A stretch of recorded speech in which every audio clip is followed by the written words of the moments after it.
art of thinking beyond the obvious. And today I have my special guest. She's the author of the book Never Too Far Gone, a true story of surviving abuse, cancer, and rebuilding a life from rock bottom. None other than Miss Candi Keffeler. Welcome, Mr. Andy on Abstract Essay. And can you please introduce more about yourself that I miss? Yeah, my name's Candi Keffeler. I'm the author of Never Too Far Gone. My story is really about rebuilding from rock bottom. I survived domestic violence, abuse, breast cancer, multiple surgeries, and financial devastation that, completely changed my life. Um, these There were times I honestly didn't think I was going to make it through everything I had been through. But through faith, healing, and a lot of internal work, I slowly started rebuilding my life, piece by piece. I wrote Never Too Far Gone because I know there are so many women and men too that feel stuck in survival mode. That just suffer in silence, and I want them to know that they are never too far gone no matter what they're going through, to rebuild. And so that's just a little bit about my life. And writing this book was a healing process, but it was also a way to reach other women, and also, like I said, men too, to let them realize that they can have a beautiful, fulfilling life no matter what life throws at them. Yes, and thank you so much for sharing your knowledge and wisdom to the world, Miss Candy. Thank you. So, your book is titled Never Too Far Gone. Was there a specific moment in your darkest Yeah. days, maybe in the middle of abuse or during cancer treatment, where you genuinely believe you were too far gone? And what was the tiny thread that kept you holding on? Absolutely. I literally looked in the mirror one day, after being dealt all of these moments in my life, and I didn't even know who I was looking back at. I knew it was my reflection, looking back, but there was no life, no laughter, no joy at all there. Just a hollow woman looking back at me. Um, and I knew that I could either curl up and die, or I could, you know, start slowly digging myself out of this deep, deep hole that I was in. And I decided that I was going to start rebuilding, start slowly just digging myself out. And that's what I did. For a long time, I carried my story quietly. But as I healed from that day, looking in the mirror, I realized that the things I had been through weren't just my story anymore. There were so many, women and men also that, feel ashamed, as I did, um, of their past. They believe that their life is is over because of what they have been through. And writing um, this book, because of the way, it was my way of telling them that that's not the case. They don't have to be ashamed of their story. They don't have to be, suffer in silence, and it doesn't disqualify them from having a beautiful future. Beautiful indeed. You survive abuse, medical trauma, and rebuilding for nothing. If your experience, which of this was the hardest to heal from? The wounds inflicted by others, or wounds that inflicted in your body by illness, or the wounds of starting over with nothing? I think, you know, all of it was hard, but I think the hardest part, I like I said, I endured, physical abuse, mental abuse, obviously, to my body, and then financial devastation. But I think the hardest part for me was the mental abuse, because that stays forever. I've told myself and I've tell others that have reached out to me, from reading my story that I would rather, take, physical um, abuse than mental because mental stays with you forever. There are still times to this day that I still have to do the inner work and the inner, you know, talking to myself and healing work that I've learned throughout my journey because the mental still stays with you. There are triggers that still to this day haunt me. And so it's a constant work, it's a constant journey to stay on track, to, keep telling myself that, you're a survivor, you're not a victim of your circumstances. So I think the hardest part for me was the mental abuse, the mental just constantly, hearing over and over, you're not worth it. You are not worthy of anything. Um, just constantly being name called, just all of the mental abuse I think was the hardest for me. Well, so the Miss Candace, you write a book or about rock bottom. Looking back now, can you identify a moment where you realized you had hit it? Or was a rock bottom a season, not a single moment? Well, in my book, I explain rock bottom as it doesn't have a basement. You just keep falling. You just keep falling, layer after layer. Just when you think that you've reached rock bottom, there's a different layer and a farther hole. Um, I think that day that I looked in the mirror was my rock bottom after enduring, all of the physical abuse, 21-year marriage of physical and mental abuse. I stayed in that marriage for 21 years, I think, for, my kids, but again, being, just beaten down as a woman. And then the 7-year relationship that was so mentally, abusive that, I'm lucky to be alive to this day from that relationship. He ended up in prison for what he did to me. And then, the breast cancer. It just rock bottom has no, it has no basement. It's just a constant falling. So I think my rock bottom was that day that I looked in the mirror and didn't even know who I was. I lost myself. I lost that little girl, that woman.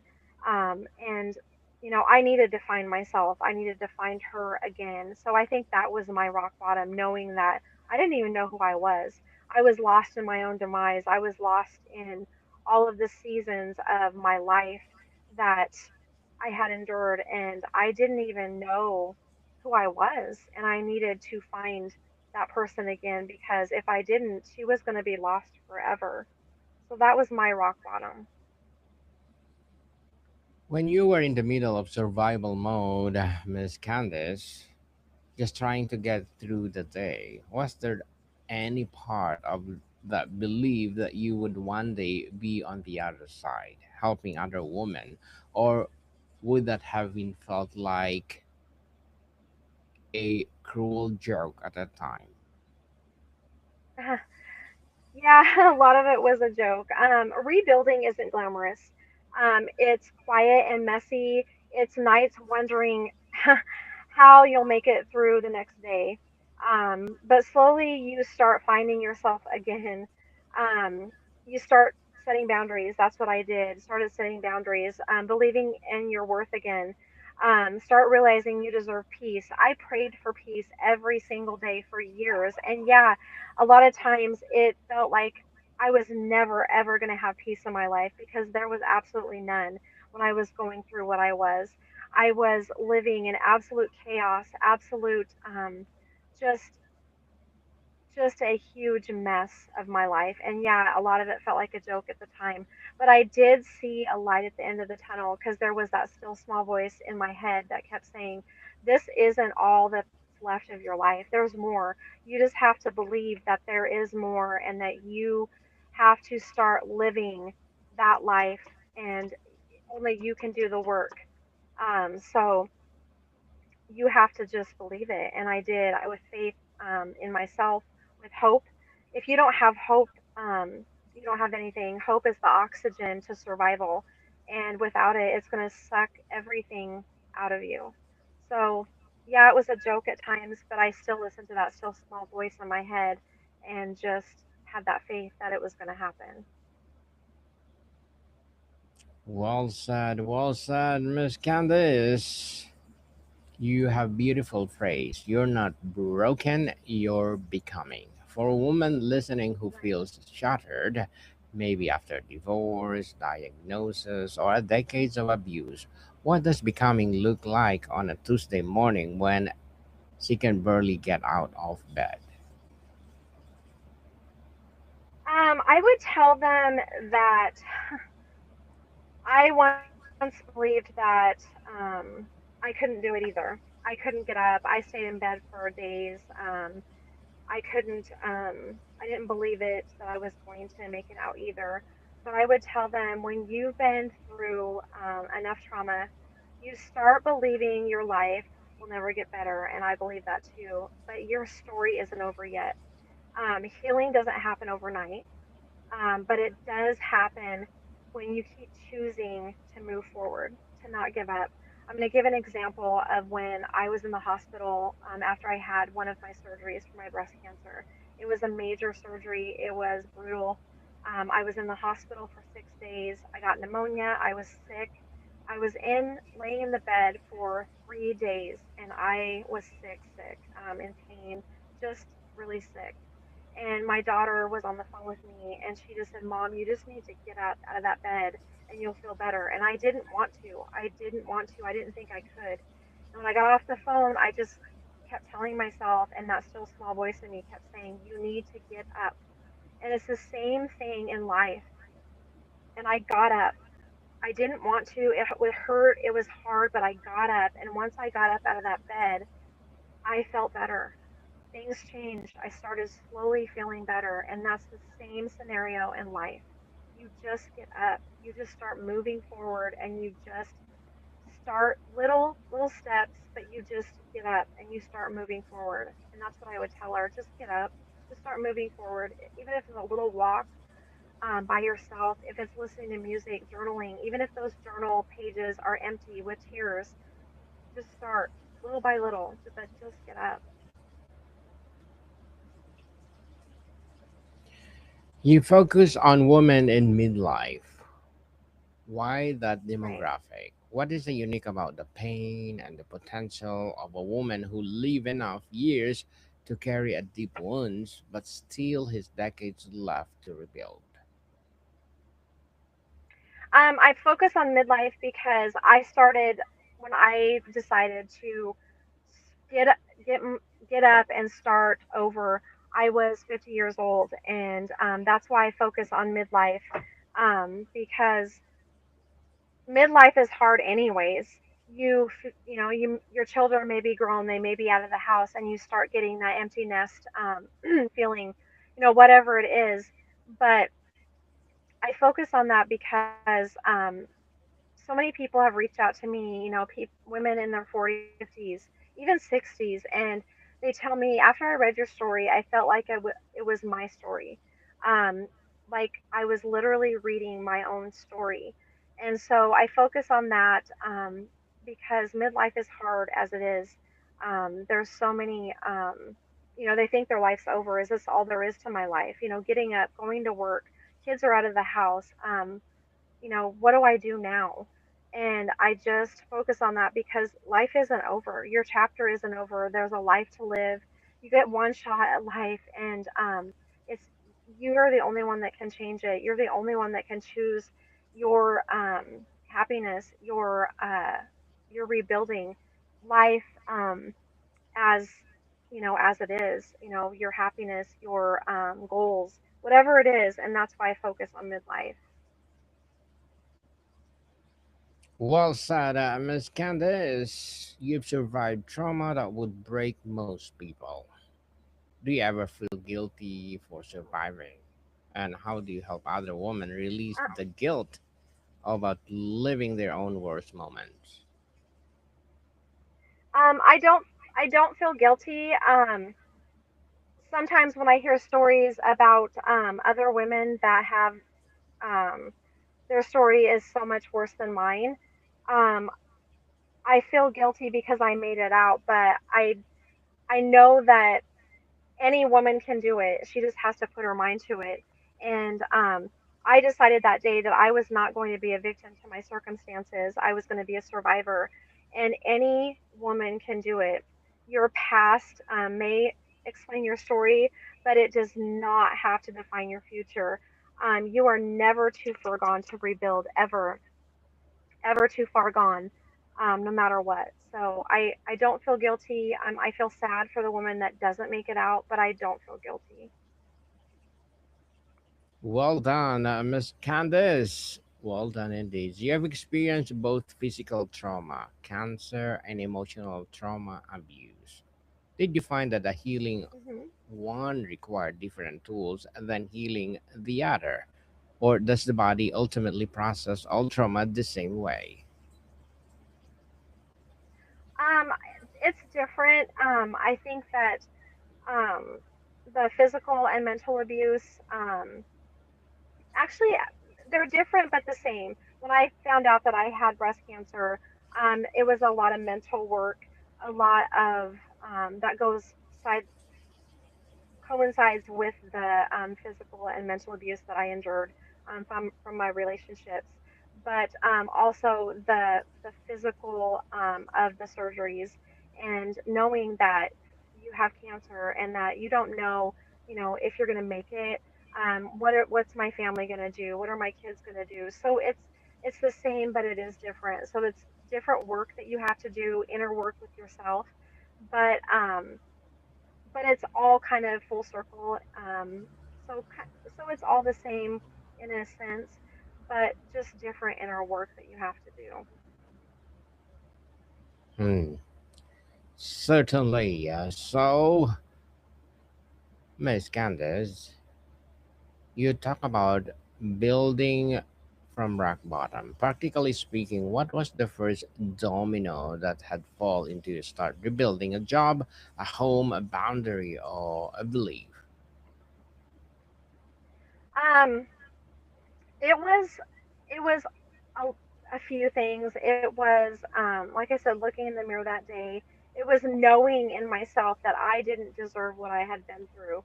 I asked myself, why did you allow yourself to be abused, to let people control you, to let people live your life for you? I had my own life. I knew what was right and wrong, and I had defiled all of those things. I knew that I didn't have to live in those relationships. I could have walked out any time, but I chose to stay. And it was the way I was raised. I was raised in a beautiful family. My parents are still together to this day, and I believed in marriage. I believed it was forever, but with the abuse that I had endured, those vows were broken. So I was upset with myself and mad at my younger self for staying. I don't blame her now, but I did the best I could back then. Um, and then also just knowing that, my life, half my life was over. I wasted half my life with everything that I had been through. And so, trying to reach younger women too with my story, so they don't have to waste half their life. Like I said, I'm not angry with my younger self anymore. I was for a lot of years wondering, why did you let yourself um, live that way. But I forgive her. I forgive my abusers. In my book, it's a healing process of forgiveness. Forgiving isn't for them; it's for you. For not having to be bitter, not having to be upset, and just carry that every single day. So it's a lot of different emotions, different feelings, but it's it's kind of like a domino, like you said, but it's it's all healing. It's all just healing every single day. Well said, Miss Candace. Now that the book is out, what has been the most unexpected response you received from a reader? Has anyone told you something that made it worth it? Yeah, I get messages every single day from my readers, from my listeners, that say, you know, this book has changed their lives. I think the most one of the ones that stand out to me, the reviews that I got, was a young woman reached out to me and she said, "Thank you for writing this book. I was in a relationship that I didn't know how to get out of, and after reading your book, it's given me encouragement, inspiration, and now I can get out. I don't have to live this way." And this book showed me that. It showed me the tools, the resources, just the inspiration that I needed to be able to get out of this relationship that I knew that I didn't belong in, that I didn't deserve. And she just thanked me. And I get that all the time. Just today, I had a reader reach out to me and ask me for help after reading my book. She said, "I'm actively in a domestic violence relationship right now, and after reading your book, I want out." And she asked me for help, and it's just things like that I get every single day, and I know that it gives me reassurance that I wrote this book for a reason. And it just every single day I'm thankful for that. I'm thankful that I didn't keep my story to myself, that I decided to put it on paper and put it out there. Well, to wrap up our discussion for today, Miss Candice, I'm inviting you to please do listen to my other podcast. People, my other podcast, because my abstract essay is already in sixth season, abstract poetry in third season, and of course my book 101 review in sixth season too, comedy 101 in sixth season, fourth season, and of course my food 101 in sixth season as well. Geography 101 love letters, movie 101 review, music 101 are in fifth season, science 101, sex 101. It is fourth season, and my baby podcast, Trivia 101, motivation 101, spiritual awakening 101, entrepreneurship 101, law 101, mental health 101, coaching 101, of course, my Bible verses 101. Please listen to them wherever you listen your podcast. So, Miss Candice, you've survived, you healed, you've written, you're mentoring. When you look at the woman you're helping now, women who are you or once were, what do you hope they remember on those days when they feel too far gone? Um, I hope readers walk away knowing that healing is possible, even when life feels impossible. You are not your trauma. You are not your mistakes. And you are not your worst moment. Your story can turn into something meaningful and beautiful. Um, don't don't be ashamed of your past. You are never too far gone, no matter what life has dealt you. Don't ever forget that. You're never too far gone. Very well said, Miss Candice. So, can you please invite our listeners to support Never Too Far Gone? Yes, you can find me on candykeffeler.com. My book is on Amazon. Never Too Far Gone. It has three different formats: Kindle version, paperback version, or hardback version. And you can also request a signed copy from me via my website. Yes, people, let's support Miss Candi Keffeler because if you support her, support you more and more. Coming, never too far gone will rise. So, Miss Candice, thank you so much for your time. Thank you. I appreciate it. More to come, people. See you soon.